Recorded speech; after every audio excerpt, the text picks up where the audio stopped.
সন্তানদেরকে ঘুম থেকে উঠাইয়া দিত, আর না উঠলে পাছার মধ্যে থাপ্পড় দিত, ঝাড়ু দিয়ে বাইরে তো পুরো এলাকার বাচ্চারা মসজিদে চলে গেছে কায়দা নিয়া, আমপারা নিয়া, কোরআন শরীফ নিয়া। তোর কত বড় সাহস, এখনো তুই ঘুমিয়ে রয়েছ, ঝাড়ু দিয়ে বাইরে মসজিদে পাঠাইতো। কথা বলে না কেন? কিছুক্ষণের মধ্যেই দেখা যাইতো পুরা এলাকার চতুর্দিক থেকে ক্ষেতের আইলে দিয়া, সড়ক দিয়া, জংলা দিয়া খালি কায়দা আর আমপারাওয়ালা আইতেই আছে, আইতেই আছে। 10-15 মিনিটের মধ্যে পুরো মসজিদ ভরে যেত। এই মসজিদে বাচ্চাদের কোরআনের আওয়াজে পুরা এলাকা মুখরিত হয়ে যেত। আল্লাহ আরশে আজিম থেকে রহমত বরকত নাজিল করত। যে কারণে আমাদের মুরব্বী গত হইছে, যে সমস্ত আমাদের পূর্বপুরুষ, ওরা সুখ শান্তিতে জিন্দেগি, জান্নাতের জিন্দেগি দুনিয়াতে এরকম ভাবে অতিক্রম করে তারা কবরে যায় হাসতেছে, কারণ তাদের সম্পর্ক কোরআনের সাথে ছিল। কথা বলে দেখেন। তো আমাদের সর্বপ্রথম কাজ কি? নিয়ত ঠিক করতে হবে, বাচ্চাকে কি করব, বাচ্চাকে কি করব। এই জন্য মা বোনদেরকে উদ্দেশ্য করে বলবো, আপনারা খুব খেয়াল করেন। জরুরি কয়েকটি কথা আজকে আপনাদের উদ্দেশ্যে বলবো। যদি এখনো আপনি সত্যিকারে সন্তানের মা হতে চান, বাবা হতে চান, তাহলে কুরআন হাদিসের আলোকে যে কয়েকটি কথা বলবো এখন থেকে শুরু করেন যদি বাঁচতে চান। না হলে ছেলেকে অফিসার বানাইবেন, ইঞ্জিনিয়ার বানাইবেন, ডাক্তার বানাইবেন, ডক্টর বানাইবেন, সফটওয়্যার ইঞ্জিনিয়ার বানাইবেন, বড় বড় পদের মধ্যে আদিষ্ট করবেন।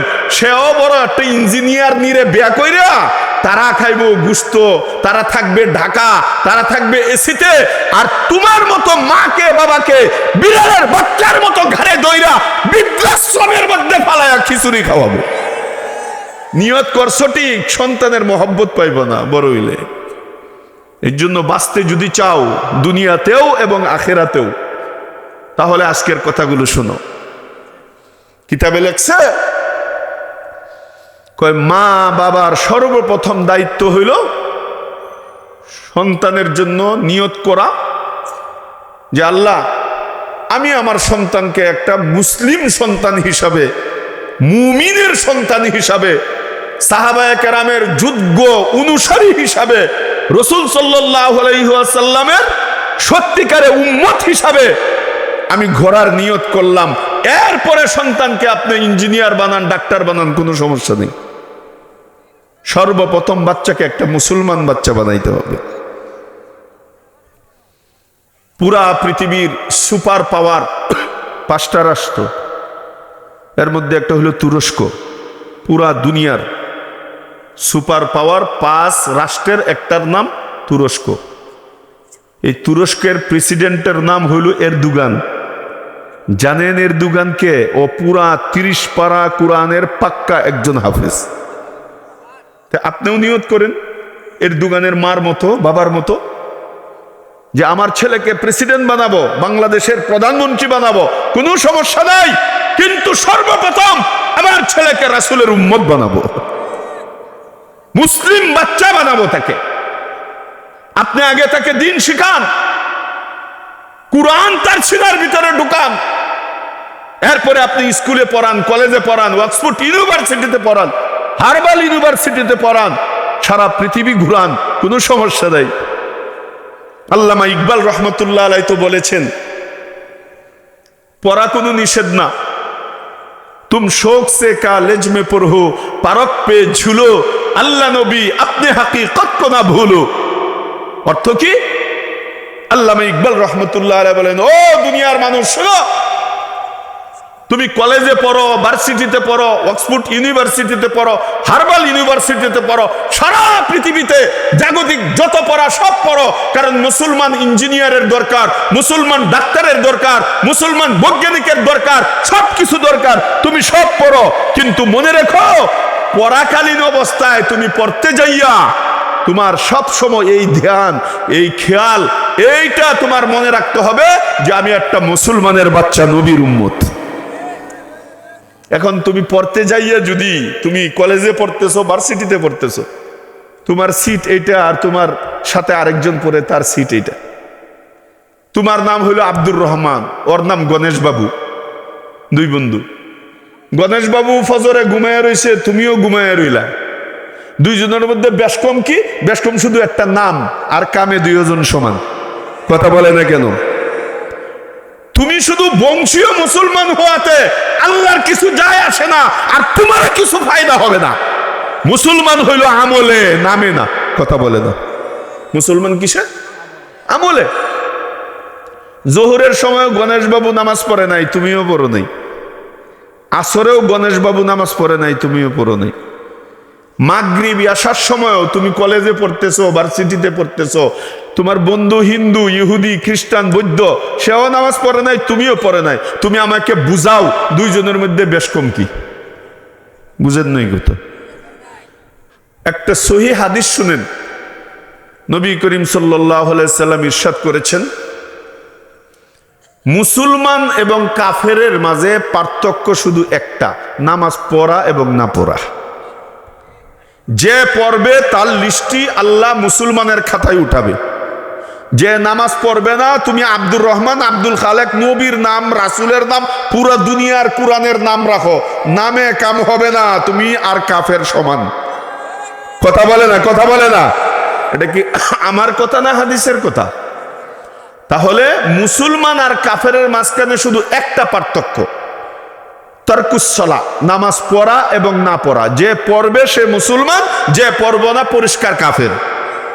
তোমার বাবা আব্দুল্লাহ, তুমি আব্দুর রহমান, নানা হইল আব্দুল খালেক, তো এইগুলো কোনো কিছু যায় আসে না। নাম বেচে আখেরাতে খাইতে পারবো না। কথা বলে না কেন? এই জন্য মা বাবার সর্বপ্রথম দায়িত্ব হলো তোমার ছেলেকে নিয়ত করো এরদোগানের মতো বাংলাদেশের একেবারে প্রথম সারির রাষ্ট্রপ্রধান তুমি বানাইবা, কোনো সমস্যা নাই। মন্ত্রী বানাও, এমপি বানাও, চেয়ারম্যান বানাও, মেম্বার বানাও, কিন্তু তোমার মনে রাখতে হবে তাকে যদি আগে মুসলমান বানাও, একটা হাফেজে কুরআন বানাও, এরপরে স্কুল কলেজে পড়াও, এরপরে চেয়ারম্যান যদি হয় যার ভিতরে আল্লাহর কালাম থাকবে, হাফেজ, পুরা 30 পারা কুরআন যার সিনায় থাকবে, ও চেয়ারম্যান হইলে আর যাই করুক না করুক মানুষের গম চুরি করে খাইব না। কথা বলে না কেন? তার কলিজাটা কাঁপতে থাকবে, আমার সিনায় তো কুরআন, আমি মানুষের গম কিভাবে চুরি করব। এমপি সাহেব যখন হাফেজ হবে, আলেম হবে, দিনের বুঝ তার ভিতরে থাকবে, ও জনগণের টাকা মাইরা খাওয়ার আগে কলজা কাঁপতে থাকবে যে হাসরের মাঠে এক একটা পয়সা আমার হিসাব দিতে হবে। মারা তো যাব, দুনিয়াতে থাকতে পারবো না, কবরে যাওয়ার পরে আমার এমপি গিরি চলবে না। কথা বলে না কেন?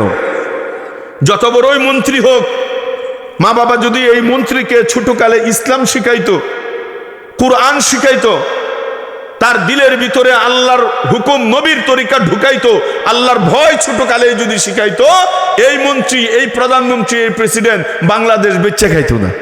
কথা বলে না কেন? তখন তার কলিজা কাঁপতো আর মনে করতো, হায় হায়, একটা মানুষের টাকা খাইলে এর কাছে মাপ চাইলেই হবে, কিন্তু সরকারি টাকা একটা খাইলে 18 কোটি মানুষের কাছে মাপ চাইতে হবে। কারণ এই সরকারি টাকা এটা কোনো একজন ব্যক্তির টাকা না, পুরা বাংলাদেশের সমস্ত জনগণের টাকা। কয়জনের কাছে মাপ চাইবে? এই বুঝটা কখন আসতো? যদি সে দিন শিখতো। কথা বলে না কেন? আজকাল এমপি হয় খাওয়ার লাগিয়া, চেয়ারম্যান হয় গম চুরির লাগিয়া, মেম্বার হয় কোন দিক দিয়ে বস্তা ছিদ্রি করা যায় এর লাগিয়া। কথা বলে না কেন? কিছু কিছু ভালো আছে, কিন্তু অধিকাংশই খারাপ। অধিকাংশ খারাপ। এই খারাপটা কেন? তার মা বাবার দোষের কারণে। ছোটকালে মা বাবাই ওদেরকে দিন শিখায় নাই, ইসলাম শিখায় নাই, ঈমান শিখায় নাই, আকীদা শিখায় নাই, হক শিখায় নাই। আল্লাহর হক কি, বান্দার হক কি, এইগুলো তাকে তালিম দেওয়া হয় নাই। এই জন্য আজকে আমি গুরুত্বপূর্ণ কয়েকটি কথা বলবো, আবারও কয়েকবার এলান করতেছি, মা বোনেরা যারা আছেন দিলের কান দিয়ে কথাগুলো শুনেন। বাচ্চাকে মানুষ বানাইতে হলে আপনার প্ল্যান করতে হবে অনেক আগে থেকে। বড় হয়ে গেলে আর পারবেন না। ব্রেন যখন পাক্কা হয়ে যাবে তখন আর তাকে বাঁকা করতে পারবেন না। মুরব্বীরা একটা কথা বলে, কাঁচা না নুয়ালে বাঁশ পরে করে ঠাস ঠাস। বাঁশটা যখন কাঁচা থাকে তখন নোয়ানো যায়, বাঁকা করা যায়। বাঁশটা যখন পাকা লাল হয়ে যায় তখন বাঁকা করলে ঠাস ঠুস করে ভেঙে যায়। কথা বলে না কেন? বাচ্চা যখন ব্রেন কাঁচা থাকে, তার বয়স কাঁচা থাকে, মা বাবা যেভাবে গড়বে সেইভাবে সেও গড়বে, আল্লাহওয়ালা হবে, বুজুর্গ হবে, দিনদার হবে। এই জন্য মা, বিশেষ করে মাদেরকে আমি উদ্দেশ্য করে বলবো, আজকের প্রত্যেকটা কথা নোট করে রাখবেন, খেয়াল করে রাখবেন, মনে রাখবেন। কেন আমাদের প্রজন্ম নষ্ট হতে যাচ্ছে? এর জন্য দায়ী কে? এই দায়ী কে? কার কারণে আমাদের সমাজের বাচ্চারা আজকে বিড়িখোর, সিগারেটখোর, ইয়াবাখোর, বাবাখোর, গাঁজাখোর, মদখোর, ফেনসিডিলখোর হইয়া নিজের জিন্দেগি, ভবিষ্যৎ দুনিয়াতেও নষ্ট করতেছে, আখিরাতে তো বরবাদ হবে। এটা কিসের কারণে? এই জন্য কথাগুলো আজকে মনোযোগ দিয়ে শুনতে হবে। সন্তানকে মানুষ বানাইতে হইলে একদম জন্মের পর থেকে একে নিয়ে প্ল্যান করতে হবে। প্ল্যানিং এর প্রথম কাজ হইল মা বাবার। সর্বপ্রথম মা বাবার উপরে কর্তব্য হইল বাচ্চার জন্য ইসলামিক সুন্দর একটা নাম রাখা। প্রথম কাজ কি? ইসলামিক সুন্দর একটা নাম রাখা। সুন্দর নাম বলতে কোরআনে যে সমস্ত নামগুলো আছে, লক্ষ লক্ষ নবী রাসূলের যে নাম আছে, কথা বলে না কেন? হাদিস শরীফে রাসূল সাল্লাল্লাহু আলাইহি সাল্লাম ইরশাদ করেছেন, আহাব্বুল আসমা ইলাল্লাহ, আল্লাহর কাছে সবচেয়ে পছন্দনীয় নাম হইল আব্দুল্লাহ ও আব্দুর রহমান। যে নামের শুরুতে আব্দুন শব্দ আছে। আল্লাহর ৯৯টা নাম, আব্দুল্লাহ, আব্দুর রহমান, আব্দুল খালেক, আব্দুল মালেক, আব্দুল জব্বার, আব্দুল কাহ, আপনি রাখেন। এগুলো আল্লাহর সবচেয়ে পছন্দনীয় নাম। এই জন্য নবীজি যখন মেরাজে গেছেন, নবীজিকে আল্লাহ আব্দুন করে ডাক দিছে। সুবহানাল্লাযী আসরা বিআবদিহি লাইলাম মিনাল মসজিদিল হারাম ইলাল মসজিদিল আকসার মধ্যে আব্দুন বলছে, শুরুতে আব্দুন করে ডাক দিছে। এরপরে উত্তম নাম হলো নবীদের নাম। লক্ষ লক্ষ নবী রাসূল দুনিয়াতে আসছেন, উনাদের নাম এক নাম্বার সারি, উত্তম নাম। এরপরে নাম হইল সাহাবায়ে কেরামের নাম। যে কোনো সাহাবীর নামে আপনার বাচ্চার নাম রাখেন। মেয়ে হইলে সাহাবিয়াত, যে মহিলারা সাহাবী, তাদের নামে আপনার বাচ্চার নাম রাখেন। এগুলো উত্তম নাম। বুজুর্গানে দ্বীনের নাম, আল্লাহ ওয়ালাদের নাম, ওলিয়া উলিয়া, গাউস কুতুব, তাদের নাম। প্রথম কামই হইল কি রাখা? শুধু নাম রাখা না, ইসলামিক অর্থবহ সুন্দর একটা নাম রাখা। কথা বলে না কেন? আজকাল আমাদের কাছে আইসা মা বাবারা এমন ডিস্টার্ব করে, হুজুর একটা নাম রাখেন। আমরা নাম বলি, কয় পছন্দ হয় না, কয় হুজুর একটু আধুনিক জমানা তো, নামটা একটু শর্টকাট হইলে ভালো হয়। কেমন শর্টকাট? হুজুর 2 অক্ষর হইলে ভালো হয়। যত ছোট হয় 2 অক্ষর, ঠাস ঠুস, নাট বল্ডু, স্কুলুপ, ডিলা, টাইট, মানে এই মার্কা। আনকমন একটা নাম হইতে হইব, শর্টকাট নাম। তো এই শর্টকাট নাম, একজন হুজুরের কাছে একজন গেছে, কই হুজুর আমার বাচ্চার একটা নাম রেখে দেন। হুজুর নাম রাখছে, পছন্দ হয় না। একটা একটা কইরা হুজুর কত আল্লাহর সিফাতি নামের সাথে মিলাইয়া রাখছে, পছন্দ হয় না। এইগুলো তো হুজুর আছে। পরে হুজুরে নবীদের নাম পেশ করতেছে, এইগুলো পছন্দ হয় না। কই হুজুর এই নাম তো আমাদের উত্তর পাড়া অমুক অমুকের আছে। হুজুর আরেক নাম কয়, হুজুর এটা তো দক্ষিণ পাড়ায় আছে। আরেক নাম কয়, হুজুর এটা তো পূর্ব পাড়ায় আছে। আরেক নাম বলে, হুজুর এই নামগুলো তো দক্ষিণ পাড়া বড়া। কি রাখবো তাহলে? পরে সাহাবীদের নাম বলে, এটাও পছন্দ হয় না। হুজুর আরো আনকমন, যে নামটা সাধারণত কেউ রাখে না। হুজুরের মিজাজ গেছে খারাপ হইয়া, এত নাম কইলাম, ডজনের ডজন। কুরআন থেকে বললাম, আল্লাহর সিফাত থেকে বললাম, আম্বিয়ে কেরামের নাম বললাম, আউলিয়া কেরামের নাম বললাম, সাহাবায়ে কেরামের নাম বললাম, পছন্দ হয় না। হ্যাঁ, খালি আনকমন চায়। হুজুর যে নামটা একেবারে কেউ রাখে নাই এখনো, এমন একটা নাম বের করে দেন। বারবার বিরক্ত করতে করতে হুজুরের মিজাজ এমন খারাপ হয়েছে, হ্যাঁ পাইছি, তোমার বাচ্চার জন্য সুন্দর একটা আনকমন নাম পাইছি। এই নামে এখনো কেউ রাখে না। হুজুর এডির লিগি তো আপনার কাছে আইছি, আমি জানি আপনি পারবেন। এখনো কেউ রাখে নাই। হুজুর কোন কি নাম? হুজুরকে এখনো যে নামটা কেউ রাখে নাই দুনিয়ার, সেটা হলো আজকে থেকে তোমার ছেলের নাম রাখবা কুত্তার বাচ্চা। কারণ কুত্তার বাচ্চা এমন একটা আনকমান, কেউ রাখে নাই। নবীদের নাম বললাম তোমার পছন্দ হয় না, আল্লাহর নামে রাখলাম আব্দুন দিয়া, এটা পছন্দ হয় না, সাহাবাদের নাম পছন্দ হয় না, কারণ এছাড়া তো আমার কোনো উপায় নেই। কথা বলে না। আর একজন আইসে কই হুজুর আপনাদের দোয়ায় আমি কোরআন শরীফ পড়ি, তো বাচ্চাটা হয়েছে পরে একটা কোরআন দেখে নাম রাখছি, সুন্দর দিকে। আচ্ছা ভালো, মাশাআল্লাহ। তো কি নাম রাখছো তোমার বাচ্চার?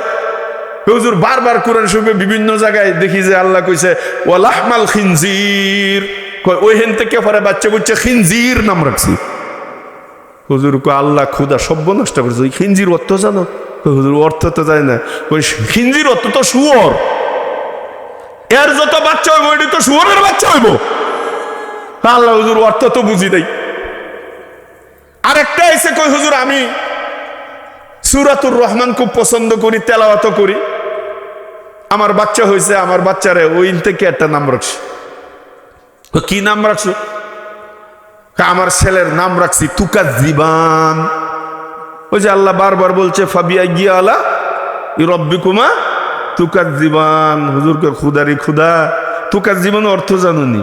কই না হুজুর কোরআনে ফাইসি রাখছি আর কি। কই তুকাজ্জিবান অর্থ তো মিথ্যাবাদী, মিথ্যুক। তোমার ছেলে মিথ্যুক? না না আস্তাগফিরুল্লাহ। হুজুর কয় কি? তো কোরআনে পাইলেই রাখা যাবে না। কোরআনে তো ফেরাউনের নাম আছে, হামানের নাম আছে, কারুনের নাম আছে, কাফেরের কথা আছে, মুশরিকের কথা আছে। কথা বলে না কেন?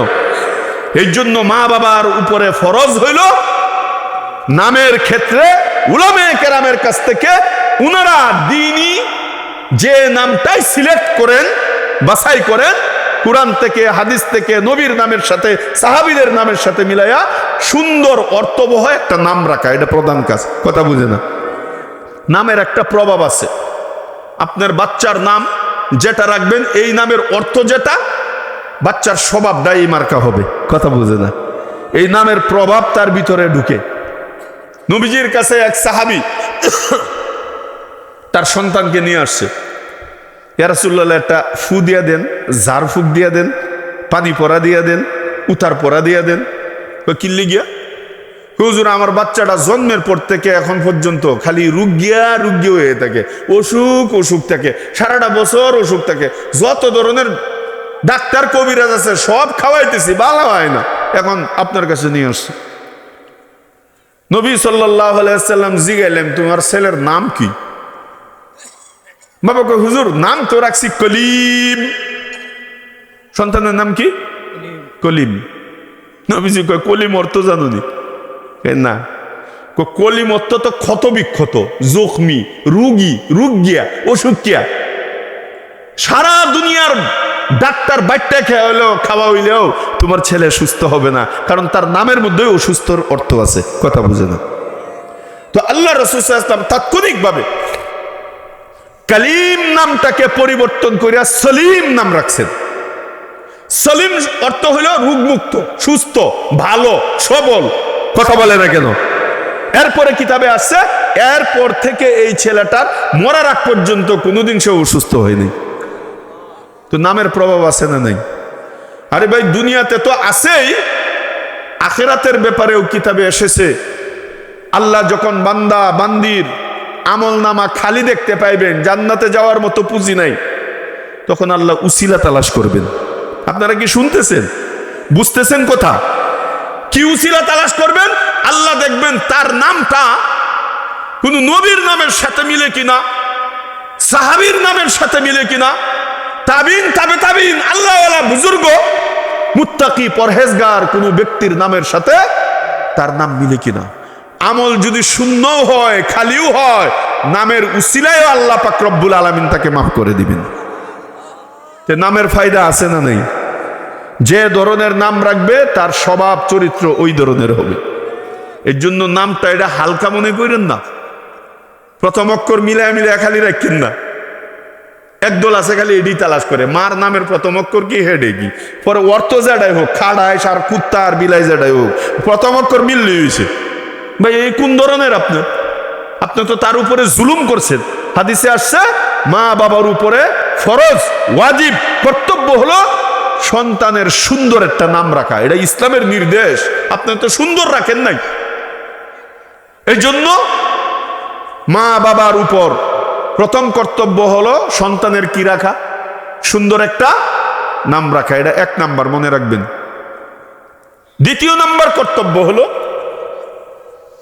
সন্তানকে দ্বীনি তালিম দেওয়া, তরবিয়ত দেওয়া, দ্বীন শিক্ষা দেওয়া। হযরত জি ইলিয়াস সাহেব রহমতুল্লাহ আলাইহির নাম শুনেছেন? তাবলীগের মুরব্বী, তাবলীগের বাণী। নাম কি? হযরত জি ইলিয়াস সাহেব রহমতুল্লাহ আলাইহি। উনি বলতেন যে সন্তানের শিক্ষার প্রথম মক্তব, প্রথম পাঠশালা, প্রথম মাদ্রাসা, প্রথম স্কুল, প্রথম বিদ্যালয়, যাই বলেন না কেন, একটা সন্তানের প্রথম শিক্ষালয় হইল মার কুল। মার কুল। এইখান থেকে তার লেখাপড়া শুরু হবে, এখান থেকে তার শিষ্টাচার শুরু হবে। মার কাছ থেকে সে ভদ্রতা শিখবে, আদব শিখবে, আখলাক শিখবে, আমল শিখবে, ঈমান শিখবে, ইসলাম শিখবে, দ্বীন শিখবে। ওইটা পরে ভর্তি করা পরে মার কুল থেকেই দ্বীন সম্পর্কে তার জীবনের জন্য একটা আইডিয়া হয়ে যাবে। মার কুল হইল বাচ্চার প্রথম বিদ্যালয়। কথা বলে না কেন? যে মার কুলটা বাচ্চার প্রথম বিদ্যালয় ছিল, আজকাল ওই মারা বাচ্চাদেরকে কুল থেকে নামাইয়া দিছে। টলি বাইর হইছে, টলি, বাচ্চাকে লালন পালন করে টলি আর দুলদার মধ্যে। কথা বলে না কেন? ইসলাম বলে সন্তানকে মা লালন পালন করবে সিনার সাথে লাগাইয়া, বুকের সাথে লাগাইয়া, কুলের মধ্যে রাখা। এটা ইসলামের নির্দেশ। কেন? কারণ মা সন্তানকে যতদিন তার সিনার মধ্যে লাগাইয়া লালন পালন করবে, মার সিনার মধ্যে যে ইসলামটা আছে এটা শেয়ারিটি দিয়া আল্লাহ তাআলা ব্লুটুথ দিয়া তার সন্তানের সিনার মধ্যে ঢুকাইয়া দিবে। যতদিন মা তার সন্তানকে কুলে রাখবে, সিনায় রাখবে, মার ভিতরে যে ঈমানটা, এটা সন্তানের কলবে ঈমানটা ঢুকবে। মার ভিতরে শুকর, এই শুকর, কৃতজ্ঞতা, এটা সন্তানের দিলের ভিতরে ঢুকবে। মার ভিতরে যে সবুর আছে, ধৈর্য, এই ধৈর্যটা সন্তানের ভিতরে ঢুকবে। মার ভিতরে যে দিনদারি আছে, মা যদি সন্তানকে কুলে রাইখা লালন পালন করে, আল্লাহ আল্লাহ আল্লাহ আল্লাহ লা ইলাহা ইল্লাল্লাহ এইগুলো বইলে আস্তে আস্তে তাকে লালন পালন করে, তাহলে আল্লাহ তাআলা মার সিনার ভিতরে যে দিনদারি, এটা আল্লাহ তাআলা সন্তানের সিনার ভিতরে ঢুকাবে। আর যেদিন থেকে আমাদের সন্তানদেরকে মারা কুল থেকে বের করে দিছে, টলির মধ্যে লালন পালন করতেছে, ওই দিন থেকে আমাদের সন্তানরা ওই গাজাখুর, এবাখুর, বাবাখুর হওয়া শুরু করছে। দিন শিখে না, কারণ কুল থেকে নামায় দিছে। আর যতদিন কুলে রেখেছিল, সন্তানের দিলের ভিতরে মার মহব্বত ছিল। কথা বলে না কেন? আগে দেখেছি ছোটকালে মা বুড়ি হয়ে গেছে, 80-90 বছর, এরপরেও বাজার থেকে একটা কমলা আইনা ছেলে, তার ছেলেকে না দিয়া, তার বিবিকে না দিয়া আগে মার মুখের মধ্যে দিত, এরপরে ঘরে নিত। কারণ তারা লালন পালন করছে বুকের মধ্যে রেখে। তোমার বাচ্চার, তোমার যখন শরম থাকবে না, যা ইচ্ছা তা করতে পারো। তুমি ঘরের মধ্যে 18 বছরের মাইয়াটা যুবক ভাইয়ের সামনে গেঞ্জি ফুইরা ঘুরতেছে, সব দেখা যায়। এই জন্য আজকাল আপন ভাই বোন, আপন মামা ভাগ্নি, আপন চাচা বাতিজি, এই আকাম কুকাম হইতেছে, সমানে পেপারে আসে। কারণ হায়া নাই তোমার ঘরে, শরম নাই, লজ্জা নাই, সব খাইছে, শরমের মাথা খাইছে। আল্লাহ রাসূল সাল্লাল্লাহু আলাইহি ওয়াসাল্লাম আরেক হাদিসের মধ্যে বলছেন, আল হায়াউ শু'বাতুম মিনাল ঈমান, লজ্জা ঈমানের একটা অংশ। যার ভিতরে লজ্জা নাই তার মধ্যে ঈমানও নেই। তুমি মানুষকে যদি হায়া না করো, শরম না করো, আল্লাহকেও তো শরম করবা না, গুনাহ করবা তুমি। আর তোমার ভিতরে যদি হায়া থাকে, আল্লাহকেও তুমি শরমাইবা, তুমি গুনাহ করতে 1000 বার ভাববা। হায়া যখন শেষ, তখন সব গুনাহ তোমার জন্য ওপেন হয়ে যাবে, করতে তুমি দ্বিধাবোধ করবা না। কথা বলে না কেন? এই জন্য মার উপরে 3 নাম্বার ফরজ, সন্তানকে মানুষ বানাইতে হলে তাকে কি শিখাইতে হবে? লজ্জা শিখাইতে হবে, হায়া শিখাইতে হবে। কোনো সময় যদি তার মুখ থেকে বকা বের হয়ে যায়, মা তাকে বুঝাই দেবো, আল্লাহ সিসি, এটা পচা কথা, এটা বের হইতে, এটা বলতে নাই। আর আজকাল কি, একজনে বকা দিলে মা কয় তুইও 14টায় বকা দিয়ায়, একটা কিল দিলে কয় তুই 2টা দিয়া, তুই কি ভাত খাস না? উমা উল্টা উল্টা কথা বলে না কেন? এই ছেলেটা কেমনে মানুষ হবে? যে মা ছিল মানুষের মাদ্রাসা, মার কুল ছিল মানুষ হওয়ার মক্তব, শিক্ষালয়, এই মা বলে তুইও আর একটা বকা দিয়ায়, তুই 2টা কিল দিয়ায়। এমন আছে না নাই বলেন তো? এমন মা বাবা আছে না নাই? তো এই সন্তান কিভাবে মানুষ হবে? এই জন্য 3 নাম্বার হইলে তাকে হায়া শেখানো, লজ্জা শেখানো। দেখেন মা সন্তানকে মানুষ বানানোর জন্য কত আইটেম, কত কাজ। এই জন্য আল্লাহ তাআলা কোরআনে মা বোনদেরকে উদ্দেশ্য করে গুরুত্বপূর্ণ একটা কথা বলেছেন। এই কথাগুলো আশা করি মা বোনরা ভালো করে শুনবেন। এটাই মূল কথা। এখন যে কথাটা বলবো, আল্লাহ তাআলা বলতেছেন সন্তানকে মানুষ বানাইতে হইলে তোমার ঘরে অবস্থান করতে হবে, সন্তানের কাছে থাকতে হবে। তুমি এক জায়গায়, সন্তান আর এক জায়গায়। তুমি অফিসে, সন্তান বুয়ার কাছে। তুমি আদালতে, সন্তান ঘরের মধ্যে। কোনো দিন এই সন্তান মানুষ হবে না, কখনো না। পৃথিবীর কেউ বানাইতে পারবে না। তাহলে কি করতে হবে? আল্লাহ বলতেছেন কোরআনে, ওয়াকারনা ফি বুয়ুতিকুন্না ওয়ালা তাবাররাজনা তাবাররুজাল জাহিলিয়াতিল উলা ওয়া আকিমনাস সালাতা ওয়া আতিনাজ যাকাতা ওয়া আতি'নাল্লাহা ওয়া রাসূলা। লম্বা লিস্টি দিতেছে মহিলারা কি করবে সন্তানকে মানুষ বানাইতে হইলে। সংক্ষেপে বলতেছি, খুব গুরুত্বপূর্ণ। আল্লাহর ফর্মুলা অনুযায়ী আপনাদেরকে শুধু শুনিয়ে দিতেছি। আল্লাহ কি বলতেছেন? ও দুনিয়ার মহিলারা, কারনা ফি বুয়ুতিকুন্না, তোমরা ঘরে অবস্থান করো। তোমাদের ইজ্জত আব্রু, সন্তানকে মানুষের মতো মানুষ বানানোর জন্য তোমাদের উত্তম এবং আদর্শ জায়গা হইল তোমার ঘর। ঘর থেকে বের হইলে তুমি তাকে মানুষ বানাইতে পারবা না, তুমিও মানুষ হিসাবে টিকতে পারবা না। ঘরের মধ্যে অবস্থান করতে হবে। এই কথা বলার সাথে সাথেই আমরা যখন এই আয়াত পড়ি, মহিলাদেরকে শুনাই, একদল প্রগতিবাদ, নাস্তিক মার্কা, ইহুদি মার্কা এনজিও, ওরা এসে আমাদের মা বোনদেরকে বুঝায়, হায় হায় হুজুররা তোদেরকে জেলখানায় ঢুকাইতে চায়। এই ওয়াকারনা ফি বুয়ুতিকুন্না বলে হুজুররা তোদেরকে 4 দেয়ালের মধ্যে আবদ্ধ করে আটকায় রাখতে চায়। কেন? ওরা পুরুষ, ওরাও মানুষ, তোরা মহিলা, তোরাও মানুষ। সুতরাং পুরুষও মানুষ, মহিলাও মানুষ, মানুষ মানুষ হিসাবে 2 জন সমান। সমান অধিকার। চল কালকে থেকে রাজপথে নামবো, সবাই মিলে একসাথে কাঁধে কাঁধ মিলে, পুরুষ আর মহিলা কাঁধে কাঁধ মিলাইবো। চিন্তা করেন কি সুন্দর বুদ্ধি। আমরা সবাই কাঁধে কাঁধ মিলে, বুকের সাথে বুক মিলে, দেখেন কি সুন্দর বুদ্ধি। আমরা সবাই মিছিল করব, তোমাদের অধিকার আদায় করব। আর কালকে থেকে মিছিল হবে কি? নারী পুরুষ সমান অধিকার। মহিলারা মনে করো, হ্যাঁ এরাই তো আমার আসল বন্ধু। আর হুজুর আমরা খালি তালাবদ্ধ করে রাখতে চায় 4 দেয়ালের ভিতরে। যেদিন থেকে আমাদের মা বোনেরা এই এনজিওদের কথা শুনে, ইহুদ নাসারাদের কথা শুনে, প্রগতিশীলদের কথা শুনে, যেদিন থেকে আমাদের ওই সমস্ত মা বোনেরা যারা কোনোদিন আকাশের চাঁদ দেখে নাই, রাস্তার মধ্যে বের হয় নাই, পরপুরুষের চেহারা দেখা দূরের কথা, আমি নিজে সাক্ষী, আমাদের মুরব্বী নানি দাদি যারা ছিল 90, 95, 100 বছর বয়স, বুরকা পরতো, বুরকার উপরে চাদর পরতো, এর উপরে আল্লাহ কেল্লা কি একটা কইতো এটা পরতো, এর উপরে ডাব্বা, মুখটারে 4-5টা পেঁচ দিয়া একটা চোখ খোলা রাখতো। বয়স হইল 100, 95, বুড়ি থুরথুরি। এরপরেও যদি ওই দূর থেকে দেখতো একটা পুরুষ আইতেছে, রাস্তা থেকে নামিয়া কলা চিপায় যাইতে যাইতে পুরো এলাকার ভিতরে চলে যেত। কথা বলে না কেন?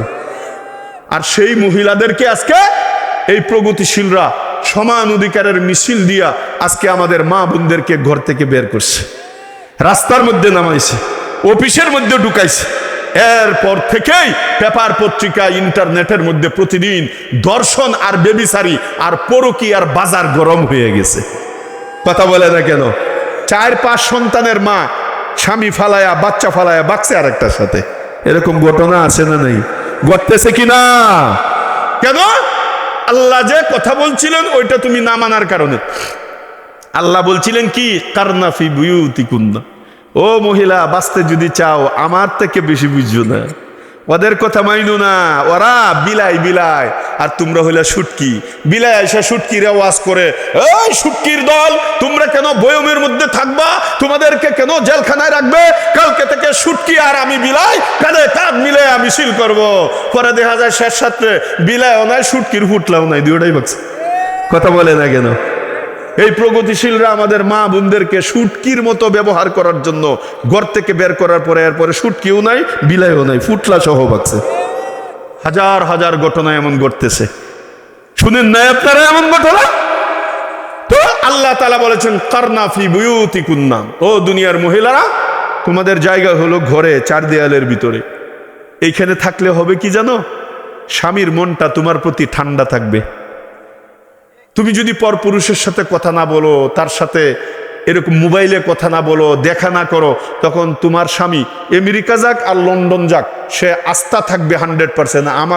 আমার স্ত্রী পর্দায় থাকে, কাহারোর সাথে কথা বলে না, তোমাকে নিয়ে কখনো সন্দেহ করবে না, ভুল বোঝাবুঝি হবে না, তার পুরা কলিজার ভিতরে তোমার মহব্বত থাকবে। আর যদি তুমিও গেলা এক অফিসে, বউও গেল আরেক অফিসে, তুমিও 10 ঘন্টা ঘরে নাই, হ্যাঁ 10 ঘন্টা নাই, তুমি একা একটা অফিসের মধ্যে 10টা বাঘ আর তুমি একটা ছাগল, বুঝি নাই, কথা বুঝি না। পুরুষের মধ্যে পুরুষ হলো 10টা, মাইয়া হলো একটা, 10 বাঘের মধ্যে একটা ছাগল। জামাই কি বুঝাইনি? জামাই বুঝে না আমার বউটা কই 12টা ঘন্টা কার সাথে কাটাইতেছে। স্বামীর মন থেকে আল্লাহ তাআলা স্ত্রীর প্রতি যে একটা মহব্বত ভালোবাসা, এটা উঠাইয়া দিবে, বের করে দিবে। সন্দেহ আর সন্দেহ, আর টাচ মোবাইল তো আছেই। তুমি অফিসারের নাম দিয়া, তুমুকের নাম দিয়া হের সাথে খালি কথা কও, জামাই সব বুঝে, দাঁতে কামড় দিয়া খালি সহ্য করতেছে। ঘরে হ্যাঁ 8-10 ঘন্টা অফিস করিয়া ক্লান্ত পরিশ্রান্ত হইয়া ঘরে আইছে, তুমিও অফিস থেকে আইছো ক্লান্ত হইয়া, দুইজনে শীত হইয়া কাইতে হইয়া রইছো। জামাই তোমারে কইতেছে খানা দাও, সাহস কত বড় তোমার, তুমিও অফিস করছো, আমিও তো অফিস করছি, তোমার খানা তুমি খাও, আমার না আমি খাই। লারি লাপ্পা শুরু হয়ে গেছে গা, কথা বলে না কেন? এই যে আরম্ভ হইল, এখন তো স্বামী মনে মনে কয় হায় হায় রে, সাইরা দে মা, কান্দে বাসি। ভিক্ষার দরকার নাই, কুত্তা সামলাও। আগে তো মনে করছিলাম এমন একটা মাইয়া বিয়া করলে আমার জিন্দগিটা শান্তি হইব, এখন তুই জাহান্নামে বরবাদ হইতেছে। কথা বলে না কেন? আল্লাহ বলেন তোমার এই সবগুলো পাওনা ছিল, সবগুলো তোমার পাওনা ছিল। কেন পাওনা ছিল? আমি কুরআনে বলেছিলাম কারনা ফি বুয়ুতিকুন্না, দুনিয়া এবং আখিরাতে শান্তিতে যদি থাকতে চাও তাহলে ঘরে অবস্থান করো। কথা বলে না কেন? এটা কার হুকুম ছিল? সবাই বলেন কার হুকুম ছিল? আল্লাহর হুকুম ছিল।